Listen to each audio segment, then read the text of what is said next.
नमस्कार. मी doctor Yogesh Poddar stay healthy चॅनलमध्ये आपल्या सर्वांचं स्वागत करतो. तर मित्र हो, सतत वर्कलोड असल्यामुळे किंवा सततच्या प्रवासामुळे काय आपली कंबर दुखते, गुडघ्यांची झीज झालेली आहे, त्यामुळे वयानुसार काय आपली गुडघेदुखी आहे, काय आपल्याला सांधेदुखी आहे, झोप पूर्ण न झाल्यामुळे किंवा सकाळी उठल्यानंतर काय आपल्याला अंग जे आहे ते आखडलेलं जाणवतं, स्टिफ जाणवतं, काय आपल्याला हातापायामध्ये मुंग्या जाणवतात, इत्यादी सर्व लक्षणं आपल्याला जाणवत असतील, तर कपिंग थेरपी आपल्यासाठी फायदेशीर ठरणार.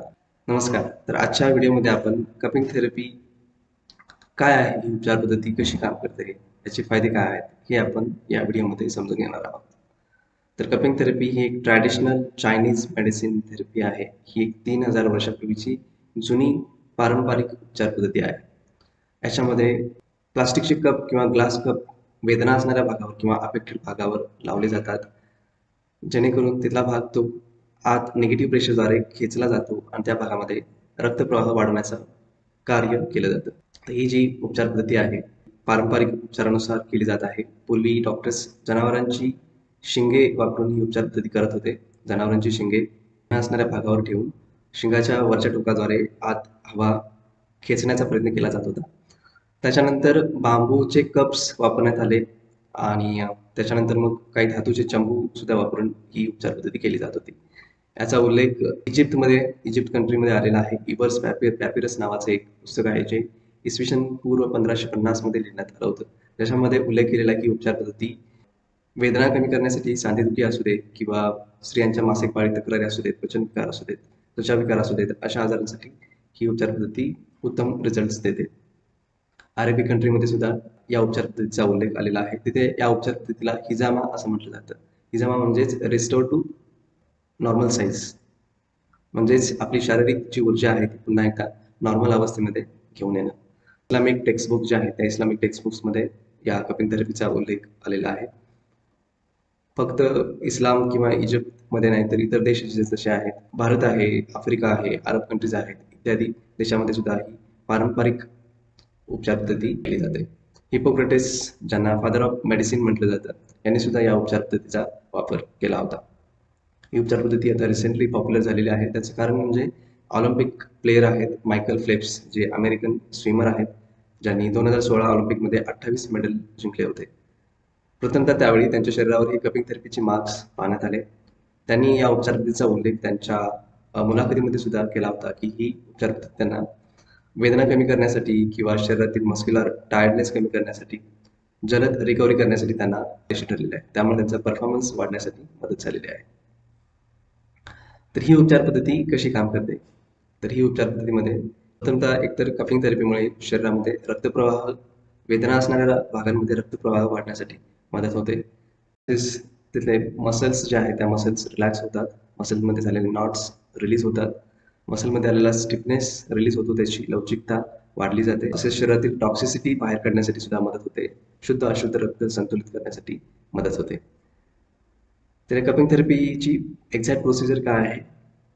हे प्लास्टिकचे कप किंवा ग्लास कप सध्या वापरले जातात. हे प्लास्टिकचे कप किंवा ग्लास कप अफेक्टेड भागावर किंवा वेदना असणाऱ्या भागांवर लावले जातात. एक स्पेसिफिक इन्स्ट्रुमेंटद्वारे हे लावले जातात. त्याच्यामध्ये एक निगेटिव्ह प्रेशर निर्माण केलं जातं, जेणेकरून कपच्या अंडर जो भाग आहे तो खेचला जातो, ज्याच्यामध्ये खिचाव निर्माण केला जातो आणि खिचाव निर्माण केल्यामुळे त्या भागामध्ये रक्तप्रवाह वाढण्याचं कार्य सुरू होतं.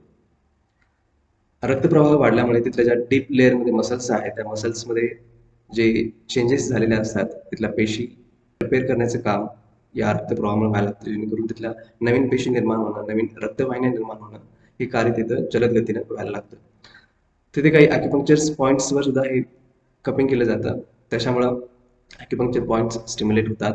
त्यामुळे शरीरामध्ये असणारे न्यूरो ट्रान्समिटर्स रिलीज होतात, जसे की सेरोटोनिन आहे, एन्डॉर्फिन्स आहेत. तर याच्यामुळे शरीरामध्ये वेदना जाणवण्याचं जे प्रमाण आहे, ते प्रमाण कमी व्हायला लागतं. ही उपचार पद्धती 3 प्रकारे केली जाते. एक तर आहे व्हॅक्यूम कपिंग किंवा ड्राय कपिंग म्हटलं जातं. दुसरी आहे वेट कपिंग.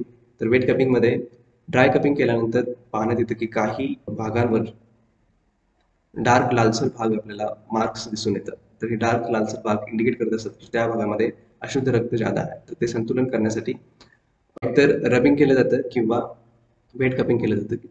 म्हणजेच त्या भागावर ॲक्युपंक्चर निडल्सद्वारे प्रिक केलं जातं आणि पुन्हा एकदा कपिंग केलं जातं. त्या कपिंगद्वारे ते अशुद्ध रक्त बाहेर काढण्याचा प्रयत्न केला जातो. जसं की आयुर्वेदामध्ये लीच थेरपी आहे, जळूची जी उपचार पद्धती आहे त्याच्याद्वारे अशुद्ध रक्त बाहेर काढण्याचा प्रयत्न केला जातो. सेम मेकॅनिझमद्वारे इथं सुद्धा वेट कपिंग केलं जातं. त्याच्यानंतर आहे फायर कपिंग. फायर कपिंगमध्ये अग्नीचा वापर केला जातो. शरीराला ऑइल ॲप्लिकेशन करून अग्नीद्वारे हे कप शरीरावर रब केले जातात. तर याच्यामुळे शरीरातील जी लिम्फॅटिक सिस्टम आहे, जी शुद्ध अशुद्ध रक्ताचा रक्तप्रवाह संतुलन करण्यासाठी मदत करत असते. तर असे वेगवेगळे फायदे आपल्याला या उपचार पद्धतीद्वारे पाहायला मिळतात. तर ही कोणकोणत्या आजारावर मुख्यतः काम करते? शरीरामध्ये असणारी वेदना असोत, सांधेदुखी असो, मस्क्युलर पेन्स असो किंवा स्त्रियांच्या मासिक पाळीच्या तक्रारी असोत किंवा त्वचाविकार असोत, इत्यादी आजारावर ही उपचार पद्धती काम करते. आज आपण पाहिलं असाल की बरेच इंटरनॅशनल प्लेयर्स यांच्या शरीरावर हे मार्क्स आपण पाहिलेले असतात. ॲक्टर्स किंवा सेलिब्रिटी लोक किंवा जिम करणारे ज्या व्यक्ती आहेत, त्यांच्या अंगावर आपण कपिंग थेरपीचे मार्क्स पाहिला असाल. तर ही एक सेफ व सुरक्षित उपचार पद्धती आहे. धन्यवाद.